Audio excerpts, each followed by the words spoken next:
आज के अंक में आपका स्वागत है। पहले डालते हैं एक नजर आज की प्रमुख खबरों पर। हर्षोल्लास के साथ संपन्न हुआ दशहरा समारोह। चाकघाट बॉर्डर पर पुलिसकर्मी का अवैध वसूली करते वीडियो हुआ वायरल। चेकिंग के दौरान सीधी टनल पॉइंट पर 3 लाख की राशि को पुलिस ने किया बरामद। उचित साक्ष्य मिलने पर किया जब्त और मूर्ति विसर्जन के दौरान जेसीबी समाई नदी में बड़ा हादसा होते होते टला। इन खबरों को आगे हम विस्तार से देखेंगे। जय श्री राम के उद्घोष के साथ रावण, कुंभकर्ण व मेघनाथ के पुतले आतिशबाजी के साथ धू धू कर जल उठे और दशहरा संपन्न हुआ। चुनाव आचार संहिता के चलते इस बार दशहरे का त्योहार कुछ फीका सा रहा। झांकियों की बात नहीं रही जो पहले हुआ करती थी। झांकियों से मूर्तियां गायब थी क्योंकि उन्हें 5 बजे के पहले विसर्जन किया जाना था, जिस वजह से सिर्फ एक झांकी में मां दुर्गा की मूर्ति और दूसरे में राम, लक्ष्मण और सीता के रूप में कलाकार उपस्थित रहे। वहीं बग्घी पर पुष्पराज सिंह मौजूद रहे। इस बार पंचक के चलते एक दिन पहले ही गद्दी पूजन कर लिया गया था। दशहरे के दिन शाम 7:30 बजे के आसपास झांकियां निकालनी शुरू हुई, जो शहर भ्रमण करते हुए एनसीसी ग्राउंड पहुंची, जहां भव्य कार्यक्रम का आयोजन किया गया था, जिसमें स्थानीय कलाकारों ने भी अपनी प्रस्तुतियां दी। अनूप जलोटा को कार्यक्रम में आना था, लेकिन किन्हीं कारणों से नहीं आ सके, जिसके कारण दर्शक निराश रहे। अनूप जलोटा के कारण ही दर्शकों की भीड़ भी काफी बढ़ गई थी, जिससे अव्यवस्थाएं बन गई। काफी दर्शक पास लिए खड़े ही रह गए, लेकिन उन्हें अंदर ही जाने नहीं दिया गया। वहीं दशहरे के समापन के बाद काफी लंबा जाम लग गया, जिससे लोग काफी परेशान रहे और कई जगह तो हाथापाई की नौबत भी आ गई। पुलिस बल भी गिनती में मौजूद रहा। दशहरा कार्यक्रम की बात करें तो दशहरे के कार्यक्रम में मुख्य अतिथि के रूप में राजघराने से महाराजा पुष्पराज सिंह, विशिष्ट अतिथि के रूप में महापौर अजय मिश्र बाबा, इसके अलावा अधिवक्ता संघ के राज्य सदस्य अखंड प्रताप सिंह सहित कई गणमान्य नागरिक उपस्थित रहे। इस दौरान महाराजा पुष्पराज सिंह ने कहा कि कभी मैसूर और रीवा का दशहरा जाना जाता था।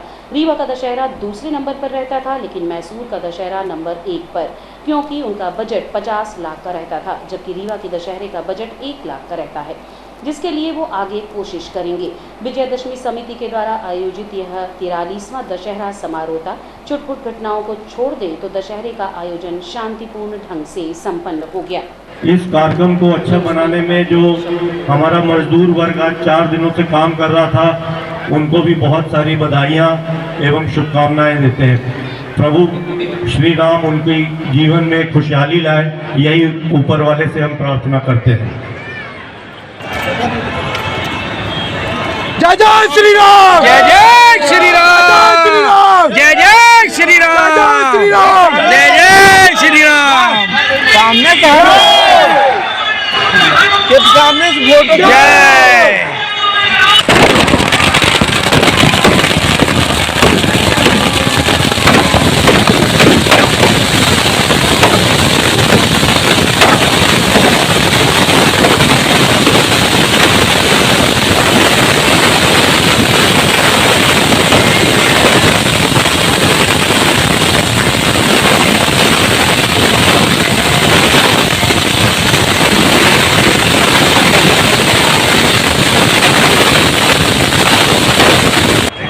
मैं हेमंत चुवानी से अनुरोध करूंगा कि उपाध्यक्ष संजीव गुप्ता जी का माल्यार्पण से स्वागत करें। बीच में हम देख रहे हैं, सर्वश्रेष्ठ कार्यक्रम हम देख रहे हैं, लेकिन हमारी विनती जो रिट पिटीशन हम दाखिल कर रहे हैं अगरदादा, वह यह है कि मैसूर के दशहरा ऐसे हमसे कहो ज्यादा होते कि उनका लगभग 50 लाख रुपया मिला था और यहाँ 1 लाख रुपया से हमारे का काम चलिए। ऐसे हम यह निवेदन करा चाहिए थे कि अगर आवश्यकता पड़े तो हम पंचे PIL लगाई, जो अगली सरकार बने उनके दहलीज में जाके हम पंचे सबको एक साथ मिलके धरना करी। हम पंचे मांगी कि रीवा का कम से कम 20 लाख या 25 लाख रुपए तो दे दे, अगर नहीं हो तो हम PIL।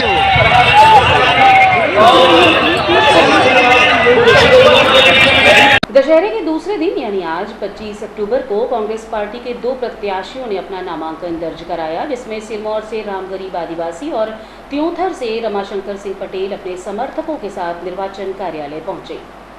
त्योथर से रमाशंकर सिंह पटेल आज सपरिवार अपने समर्थकों के साथ निर्वाचन कार्यालय पहुंचे और अपना नामांकन दर्ज किया। इस दौरान उन्होंने अपना शपथ पत्र प्रस्तुत किया, जिसमें सभी प्रकार की मांगी गई जानकारी उपलब्ध कराई। इस दौरान उनके समर्थकों ने जमकर नारेबाजी की और शंख घंटे आदि बजाकर अपनी खुशी का इजहार भी किया। चुनाव के लेकर हमने उनकी रणनीतियों और विचारों को लेकर चर्चा की। ये लोकतंत्र में सुधार की प्रक्रिया चलती है जो इस देश के अंदर लगातार चल रही है। खासतौर से जब से भाजपा आई है इस देश के अंदर, केंद्र में और राज्य में सरकार में आई है, तब से ये दौर कुछ ज़्यादा शुरू हो गया है इस तरीके से। तो मैं ऐसा मानता हूँ कि आने वाले समय में सब चीज़ें सही हो जाएंगी और लोग जो ये दुस्साहस करते हैं, ये ऐसा क्रम इसमें विराम लगेगा, ये मेरा ऐसा मानना है। क्षेत्र में अभी क्या दूर अभी क्या दिख रहा है आपको? जैसा मैंने कहा कि त्योथर क्षेत्र जो हम तराई अंचल है, रीवा जिले का सबसे कृषि प्रधान कृषि के क्षेत्र में अव्वल दर्जे पर है। सबसे ज़्यादा वहाँ पर दूध उत्पादन होता है जिले का, लेकिन वहाँ अवसर नहीं मिला, न तो नौजवानों को मिला, न किसानों को मिला, न मजदूरों के उनके वास्तविक श्रम का मूल्य मिलता है। ऐसे बहुत सारे मुद्दे हैं। अगर आप जीतते हैं और प्रदेश में आपकी सरकार बनती है तो पहला काम आप क्या करेंगे त्योथर क्षेत्र के लिए? देखिए, मेरा प्रयास होगा कि जो हमारे यहाँ जीवनदानी योजना है, मिनी बाढ़ सागर, जिसको त्योथर फ्लो कहते हैं, पिछले 12 साल से वो योजना चल रही, लंबित है। अभी भी पानी अब छोड़ा जाता है तो नहरें फूट जाती हैं। मेरा पहला प्रयास होगा किसानों को पानी मिले और ये जो बाढ़ सागर का पानी, ये किसानों हमारे विधानसभा क्षेत्र के अंतिम छोर में पानी पहुँचे। दूसरा, स्वास्थ्य को लेकर हमारा प्रयास होगा कि जो 100 बिस्तर का अस्पताल पिछले 25 साल से लंबित है, उसको पहली प्राथमिकता होगी बनवाने के लिए।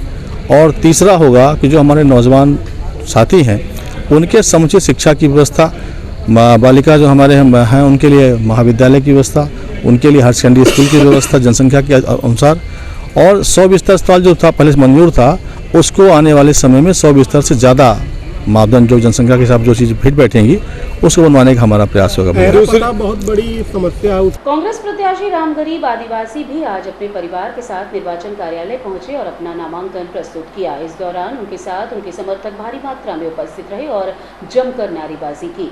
चुनाव को लेकर हमने राम गरीब आदिवासी की रणनीतियों को लेकर बात की। चुनाव लड़ेंगे और जीत को लेकर कितना आश्वस्त हैं आप? ये सिरमौर भर का मुद्दा नहीं है। सिरमौर मुद्दों को लेकर के प्रदेश की जनता,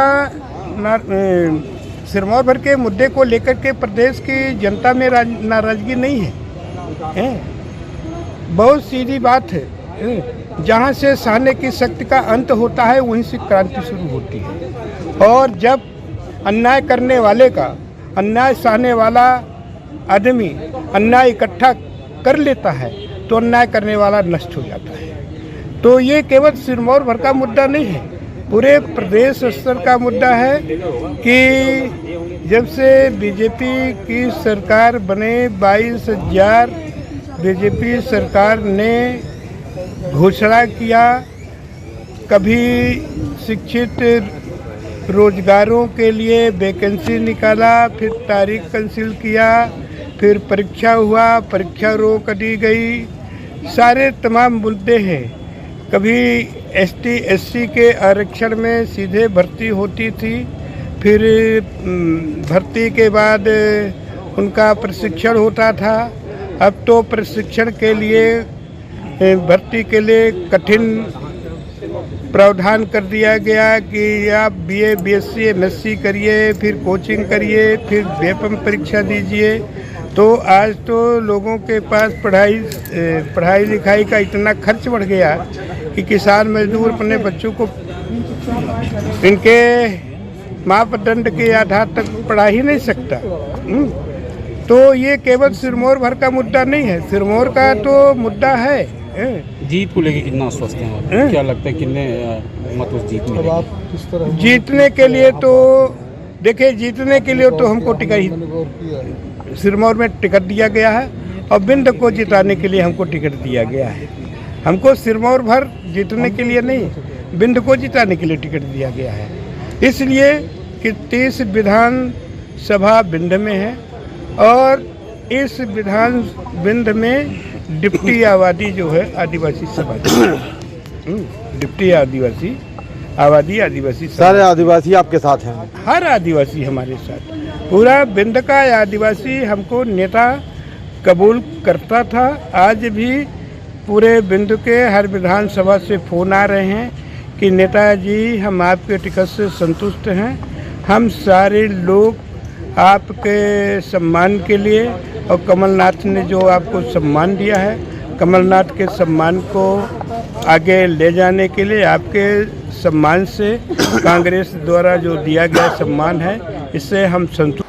विधानसभा चुनाव के चलते की जा रही कार्यवाहियों में आज चेकिंग के दौरान सीधी टनल चेकिंग पॉइंट पर 3 लाख की राशि के साथ एक गाड़ी को जब्त किया गया। जिला निर्वाचन अधिकारी श्रीमती प्रतिभा पाल, पुलिस अधीक्षक विवेक सिंह के निर्देश पर आगामी विधानसभा चुनाव के मद्देनजर रीवा जिले में अंतर्राज्यीय और अंतर जिला नाकों को चुनाव आदर्श आचार संहिता के तहत कार्यवाही करने के लिए निर्देश दिए गए हैं, जिसके बाद डीएसपी मुख्यालय हिमालय सोनी के मार्गदर्शन में थाना प्रभारी गुड़ विकास द्वारा टीम के साथ आज सुबह 11 बजे रीवा सीधी टनल ग्राम बदवार में निगरानी टीम द्वारा वाहन क्रमांक MP 53 CA 8417 को चेक करने पर चालक नीलेश पिता हीरालाल जायसवाल उम्र 34 वर्ष निवासी ग्राम पौड़ी थाना चुरहट सीधी के पास से 3 लाख रुपए कैश जब्त किए गए। चालक रुपए कहां से लाए, कहां ले जा रहे थे, इस संबंध में पूछताछ करने पर कोई दस्तावेज या रिकॉर्ड प्रस्तुत नहीं किया, जिसमें पुलिस द्वारा आदर्श आचार संहिता के चलते 3 लाख रुपए नकद जब्त कर वैधानिक कार्यवाही की जा रही है। अज्ञात वाहन की ठोकर से बाइक सवार युवक की दर्दनाक मौत हो गई। रीवा जिले के सिमरिया थाना अंतर्गत ग्राम थनवरिया में एक व्यक्ति रोड के किनारे मोटरसाइकिल के नीचे मृत्यु अवस्था में पड़ा हुआ था, जिसकी सूचना थाने को दी गई। एक्सीडेंट की सूचना मिलने पर सिमरिया थाने की डायल 100 FRV वाहन में पदस्थ स्टाफ थाना स्थल पहुंचा। बाद में मृतक की पहचान राजकुमार कोल पिता लालू कोल उम्र लगभग 30 वर्ष निवासी बरौं थाना धारकुंडी जिला सतना के रूप में की गई। बताया जा रहा है कि मृतक रात्रि में अपने जीजा संतोष पुल के यहाँ थनवरिया गांव जा रहा था, तभी रास्ते में एक्सीडेंट हो गया। कार्यवाही के दौरान मृतक के शव को सिमरिया शवगृह में रखवाया गया है। अग्रिम कार्यवाही पुलिस द्वारा की जा रही है। दशहरे के दिन मूर्ति विसर्जन के दौरान बड़ी मूर्तियों को विसर्जित करने के लिए मौके पर तैनात जेसीबी ड्राइवर सहित 4-5 लोगों के साथ नदी में समा गई। घटना के संबंध में मिली जानकारी के मुताबिक करहिया घाट में मूर्तियों का विसर्जन चल रहा है। आज सुबह निगम प्रबंधन द्वारा मूर्ति विसर्जन के बाद नदी में पड़ी लकड़ियों सहित अन्य सामानों को जेसीबी की मदद से बाहर निकाला जा रहा था। इसी दौरान अचानक जेसीबी घाट के नीचे नदी में जा समाई। बताया गया है कि घटना के दौरान जेसीबी में 4 से 5 लोग सवार थे, जो अपने आप को बचाकर किसी प्रकार से बाहर निकल आए, जिससे एक बड़ा हादसा टल गया, अन्यथा एक बड़ी घटना हो सकती थी। फिलहाल मौके पर पुलिस और निगम प्रशासन का अमला मौजूद है और जेसीबी को बाहर निकालने का प्रयास किया जा रहा है। जेसीबी में हैंड ब्रेक नहीं होता है। एक बहुत बड़ा हादसा होते होते बच गया, करीब कई लोगों की जान जा सकती है। और रुकेंगे एक छोटे से विराम के लिए। आप बने रहिए रीवा 24 न्यूज के साथ। हड्डी जोड़ एवं रीढ़ रोग तथा स्त्री रोग एवं प्रसूति रोग का इलाज एक ही छत के नीचे। विघ्नहर्ता hospital and trauma centre, hotel landmark के पास, रतहरा, रीवा। डॉक्टर संतोष सोनी, पूर्व चिकित्सक, बॉम्बे हॉस्पिटल, मुंबई। हड्डी जोड़ एवं रीढ़ रोग विशेषज्ञ, छोटे चीरे एवं दूरबीन विधि द्वारा हाथ तथा पैर की हड्डियों का ऑपरेशन। गठियाबात, जटिल एवं बिगड़े हुए फ्रैक्चर का बेहतर इलाज करते हैं डॉक्टर संतोष सोनी। विघ्नहर्ता हॉस्पिटल ट्रॉमा सेंटर में ही स्त्री एवं प्रसूत रोग विशेषज्ञ डॉक्टर शैलजा सोनी भी उपलब्ध हैं, जिनकी देखरेख में नॉर्मल डिलीवरी, सिजेरियन ऑपरेशन एवं बच्चेदानी से संबंधित ऑपरेशन की बेहतर सुविधा। संतानहीन दंपत्ति तत्काल संपर्क करें। विघ्नहर्ता hospital and trauma centre, hotel landmark के पास, रतहरा, रीवा। सुविधाजनक एवं सफल इलाज हेतु आज ही संपर्क करें। विघ्नहर्ता hospital and trauma centre, hotel landmark के पास, रतहरा, रीवा। मोबाइल नंबर 7828781983 अथवा 8462956774 पर। चाकघाट थाना अंतर्गत MP-UP बॉर्डर पर वाहनों से अवैध वसूली करते पुलिसकर्मी का वीडियो वायरल हुआ है। मिली जानकारी के अनुसार यह वीडियो होमगार्ड सैनिक शशिकांत तिवारी का है, जो प्राइवेट वाहनों से वसूली करता हुआ नजर आ रहा है। वहीं वसूली स्थल की बात करें तो यह दृश्य थाने के सामने हाईवे का है। वीडियो में सैनिक द्वारा पिकअप सहित अन्य वाहनों से भी प्रतिवाहन 200 रुपये वसूलने की बात की जा रही है। बता दें कि क्षेत्र में असामाजिक तत्व, अपराधियों व अवैध कारोबारियों का दिन रात बोलबाला है, जिस पर विराम नहीं लग पा रहा है। आखिर लगे भी क्यों, जब ये भूसा वाहन, भैंस बकरियों के वाहन अन्य अवैध कार्य पर लेन देन करने में व्यस्त हैं। बता दें कि ये मामला पहला नहीं है और ये प्रतिदिन दिन भर की कहानी है।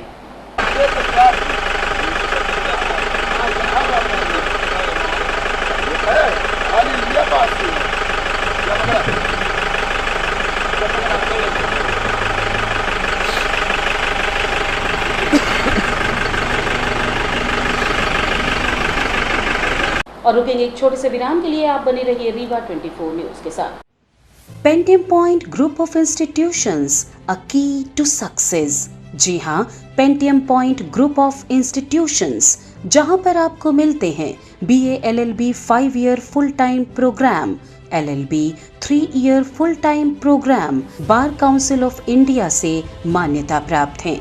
MBA के 2 year full time programme AICTE new Delhi से मान्यता प्राप्त हैं। Pentium Point College of Pharmacy, T pharma 2 year full time programme PCI New Delhi द्वारा मान्यता प्राप्त। पेंटियम पॉइंट टेक्निकल कॉलेज में स्नातक व स्नातकोत्तर के सभी पाठ्यक्रम संचालित हैं, जिनमें प्रवेश प्रारंभ है।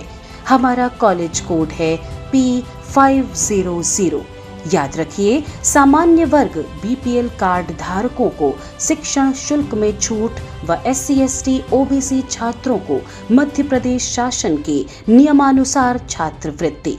आप संपर्क कर सकते हैं हमारे हेड ऑफिस में, जो है हेडगेवार नगर, रेडियो कॉलोनी के सामने, रीवा, और कॉलेज कैंपस में, जो है करहिया सिमरिया रोड और हरदी सिमरिया रोड, रीवा में।